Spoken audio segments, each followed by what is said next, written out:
Assalamualaikum warahmatullahi wabarakatuh. 90.1 Fas FM, Family Radio warna baru untuk keluarga. Selamat pagi keluarga Fas. Hari Senin kita belajar lagi dan Reni gak sendirian. Senin ada solusi sehat keluarga Fas bersama Rumah Sakit Subhanul Waton Tegal Rejo Magelang. Dan di studio sudah hadir narasumber kami yang luar biasa yang akan memberikan banyak sekali ilmu buat kita keluarga Fas biar tahu bisa kita aplikasikan untuk hidup kita biar lebih sehat dan bermanfaat. Ada Dr. Diah Anindya-Rani dari Rumah Sakit Subhanul Waton Tegal Rejo. Kita sapa dulu. Selamat pagi, assalamualaikum dokter. Waalaikumsalam warahmatullahi wabarakatuh. Alhamdulillah. Selamat pagi. Sehat ya dokter?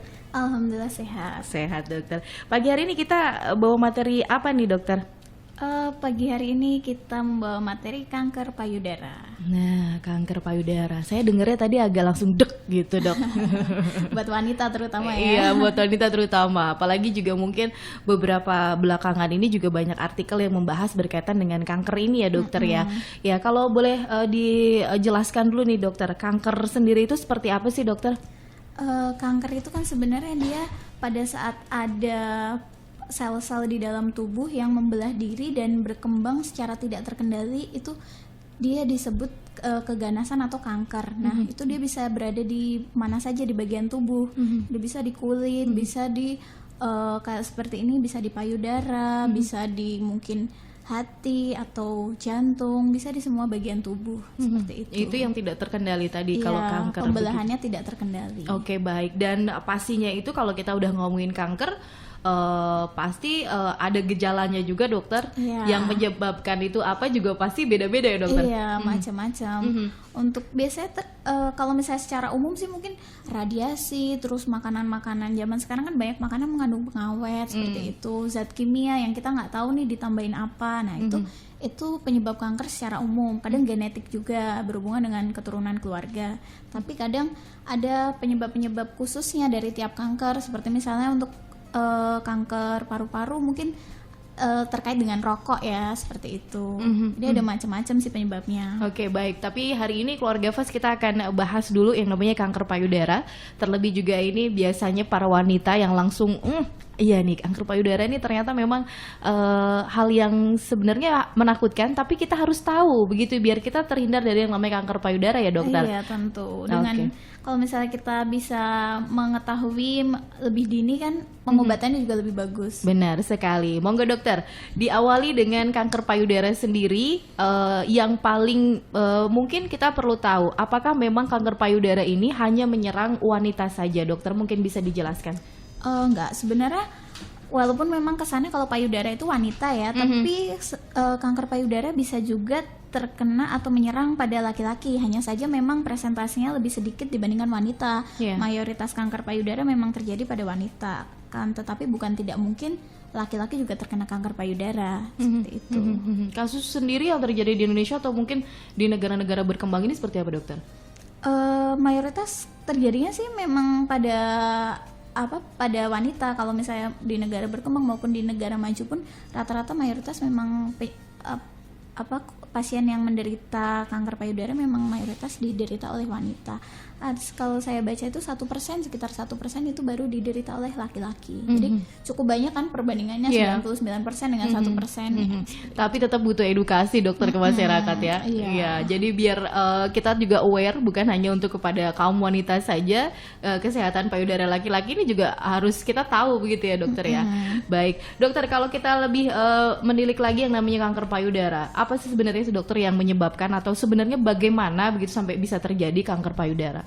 Oke, sebelumnya mungkin tadi kan sudah dijelasin juga kanker itu apa. Nah, kalau kanker payudara itu kan nanti yang dia serang itu dia ada di kelenjar susu. Jadi di dalam payudara itu kan ada kelenjar-kelenjar susu, lemak, jaringan ikat. Nah, pada kelenjar susunya itu dia akan yang tadi saya bilang membelah diri dan berkembang secara tidak terkendali.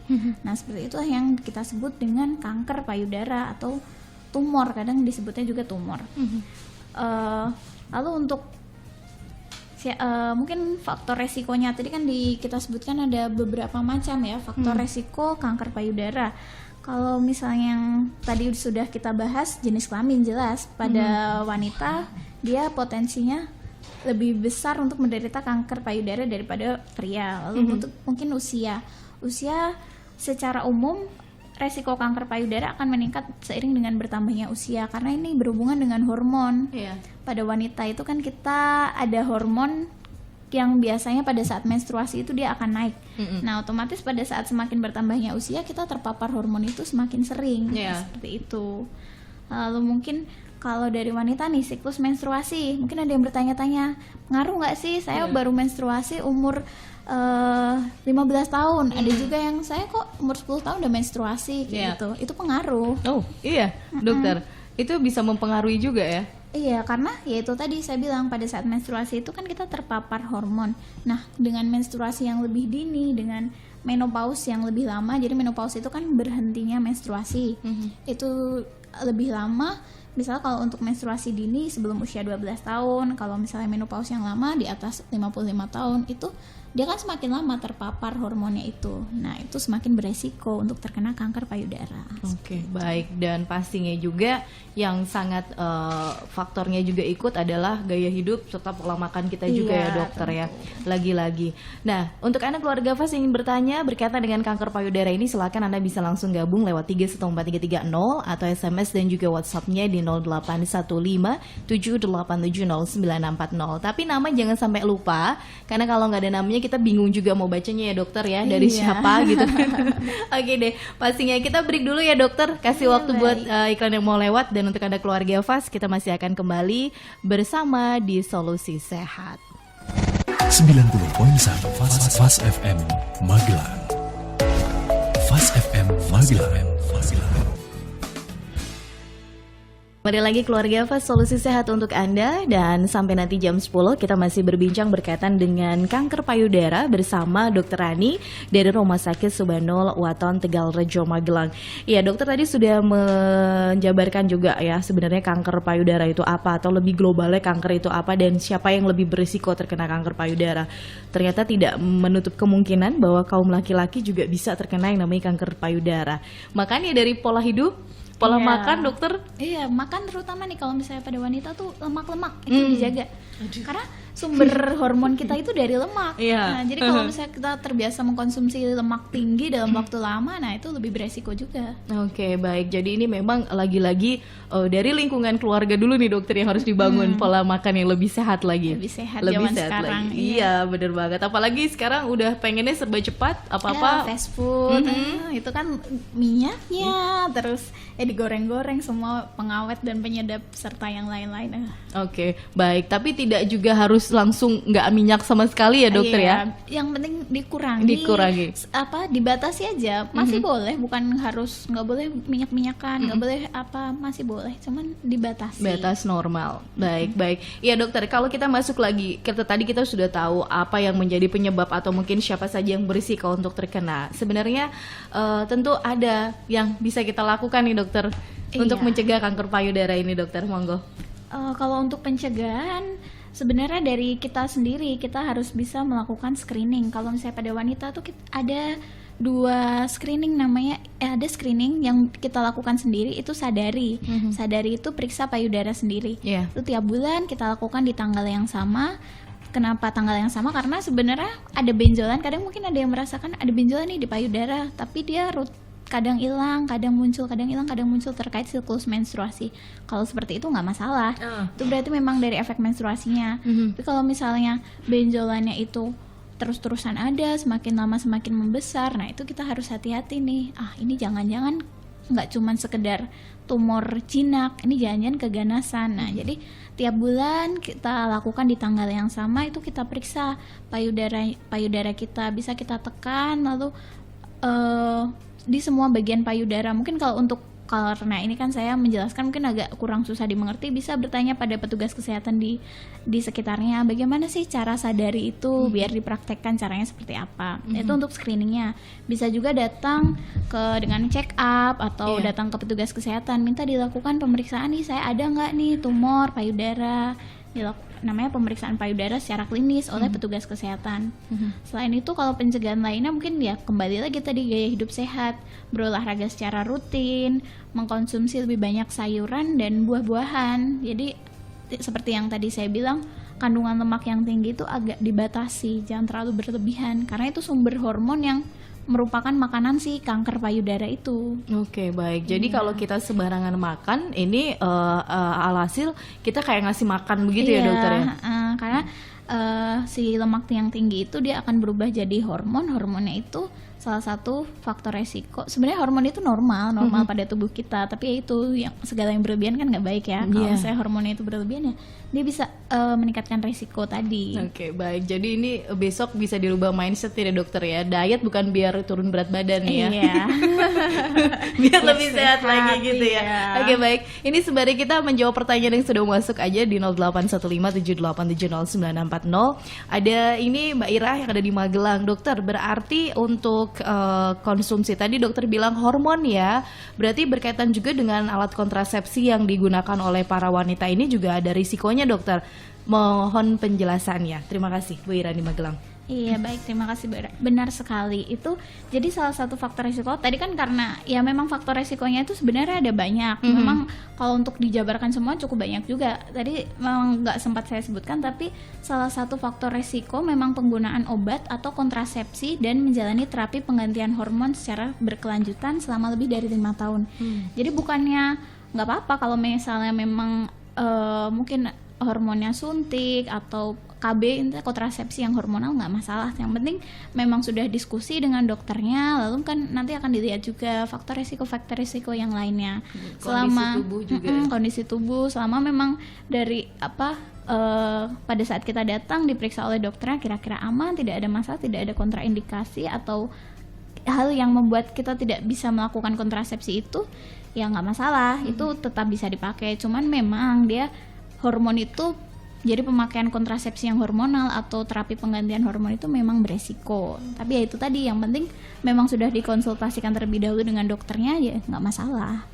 Ya baik, jadi Bu Ira tidak masalah selama Anda berkonsultasi dengan tenaga kesehatan yang benar begitu ya. Karena kan ketika dicek semuanya nggak mungkin asal pakai dan pasang aja begitu ya dokter ya. Dicek dulu bagaimana keadaan tubuh si pasien sendiri, apakah memang ada tadi kontraindikasinya yang dokter bilang tadi ya. Iya. Baik, dan ini ada pertanyaan kembali dokter, saya juga kalau mau menstruasi ini suka ada timbul benjolan nih. Ya pindah-pindah sih kalau dipegang begitu. Apakah ini aman? Terima kasih. Nah ini nggak ada namanya, tapi pertanyaannya penting. Iya, ini penting. Makanya tadi itu termasuk salah satu yang dibilang sadari tadi. Kalau misalnya, jadi sebaiknya memang rutin tiap bulan itu dicek. Kita lihat tiap bulan itu apakah dia benjolannya itu pada saat sekitar menstruasi. Kalau pada saat sekitar menstruasi dia baru muncul benjolan, kemungkinan memang itu masih normal. Itu memang efek samping dari hormonal yang melonjak selama menstruasi, siklus menstruasi itu aja. Lalu untuk apakah kira-kira aman atau enggaknya, nah itu dilihat apakah benjolannya itu seberapa besar. Kalau misalnya dia mungkin 1 cm, 2 cm, terus kadang menghilang, membesar, mengecil, membesar, mengecil seperti itu, kemungkinan itu masih tumor payudara yang jinak, jadi bukan yang ke arah kanker. Seperti itu. Lalu ada perubahan bentuk dari kulit nggak, kulit payudara. Kalau misalnya kulitnya masih bagus, tahulah ya kulit biasa seperti itu, kemungkinan itu masih jinak. Tapi kalau misalnya dia ada kulitnya itu seperti kulit jeruk, jadi kayak berkerut seperti itu, nah itu curiga keganasan. Dan nggak, lalu ada cerukan pada kulit, ada tersumbat nggak pembuluh vena atau ya itu tadi, itu ya bentuknya itu nggak yang bagus lagi, mungkin keras, terlihat ada yang perubahan warna yang lainnya seperti itu. Untuk sekitar puting susunya ada keluar cairan nggak, bisa ditekan. Kalau misalnya kita tidak sedang menyusui, seharusnya kan tidak keluar cairan apapun dari puting. Nah itu kalau misalnya curiga kanker payudara, biasanya kadang sering ada keluar cairan dengan bercak darah pada saat puting itu ditekan. Lalu bisa juga putingnya retraksi, tapi retraksinya tuh cukup masuk, jadi karena dia mungkin payudaranya membesarnya cukup besar, lalu sampai putingnya terretraksi masuk ke dalam. Nah, itu juga kita curiga ini ke arah keganasan. Bisa juga yang lainnya dari ketiak, karena kan itu dekat ya. Ketiaknya itu di kelenjar ketiak itu sering kali kalau misalnya keganasan dia membesar, jadi ada penyebaran sampai ke kelenjar getah bening di ketiak. Jadi dilihat itu tadi, ada nggak perubahan warna kulit yang seperti kulit jeruk, ada keluar cairan nggak, lalu ada retraksi, pembesaran kelenjar getah bening di ketiak. Kalau misalnya memang nggak ada, masih kecil, kadang menghilang, kulitnya masih bagus, kemungkinan besar masih tumor tapi jinak, jadi nggak ada masalah. Itu memang banyak terjadi pada wanita. Oke, baik. Jadi itu adalah hanya normal saja kalau memang yang disebutkan dokter tadi semuanya nggak ada di checklist gitu ya dokter ya. Baik. Iya. Ya, terima kasih buat Ade yang sudah ikutan bergabung lewat 0815787080. Tapi yang pasti mewaspadai segala sesuatu, sadari tadi, ini adalah langkah awal ya dokter ya. Iya benar. Jadi sudah bagus tadi penanya kita, Iya, berarti sudah dia aware ya sama diri dengan sendiri. dirinya. Ada benjolan nih gitu. Oke deh, dan mungkin lebih tepatnya lagi ketika memang itu harus ditanyakan, segera saja datang ke fasilitas kesehatan terdekat begitu ya dokter ya. Benar. Oke, baik. Dan ini ada pertanyaan kembali, selamat siang dari ibunya Mbak Ria sama Mbak Dewi. Selamat siang di Temanggung. Kalau seusia ibu nih sudah setengah abad nih dokter, siklus mensnya sudah jarang meski masih datang bulan. Nah, apakah masih bisa berisiko untuk kanker payudara? Sedangkan kesehatan juga kebersihan ini udah selalu diutamakan nih. Kalau masih, terus antisipasi pencegahannya bagaimana? Terima kasih. Iya, baik. Pertanyaannya bagus juga. Memang kalau misalnya masih ada, tapi kan tinggal resikonya apakah besar atau kecil. Nah, itu tadi umurnya udah setengah abad, udah 50-an, sudah menstruasi kadang iya kadang enggak. Berarti itu sebentar lagi akan memasuki fase menopause. Jadi berhentinya menstruasi. Nah, kan tadi saya bilang hormonal, yang terpapar hormonal dalam jangka waktu lama itu salah satu sumber makanannya itu si kanker payudara. Kalau misalnya dia memang untuk hormonalnya sudah mulai turun, sudah mau menopause, itu sih faktor resikonya sudah mulai turun. Tapi kalau misalnya ditanya ada atau tidak, memang masih ada, karena kan dia sudah terpapar hormonnya sudah lama, dari sejak masih belasan tahun sampai sekarang. Jadi masih ada, tapi sudah berkurang kalau sudah mau menopause seperti itu.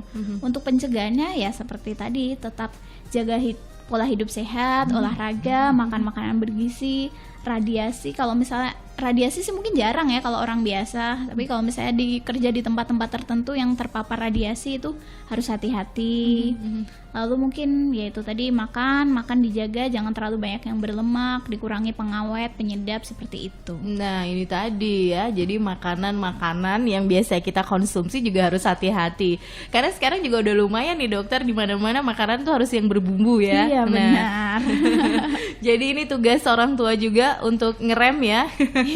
Ngontrol buat anak-anak yang mungkin juga sekarang mulai jajan-jajan. Nah, ini dari sedini mungkin harus bisa benar-benar dikurangi ya dokter ya. Iya, boleh jajan, cuman ya itu semuanya asal dalam batas normal, terkontrol, nggak masalah. Oke, baik. Terima kasih ibunya Mbak Ria sama Mbak Dewi atas pertanyaannya. Semoga ini bisa membantu, dan Anda keluarga FAS yang masih ingin bertanya, kami juga masih menunggu lewat 314330 atau SMS dan juga WhatsApp-nya di 0815 7870940. Kita break lagi ya dokter. Iya, baik. Oke, buat Anda keluarga FAS, kita masih tunggu pertanyaannya sampai nanti jam 10. 90.1 Fas FM Magelang. Fas FM Magelang.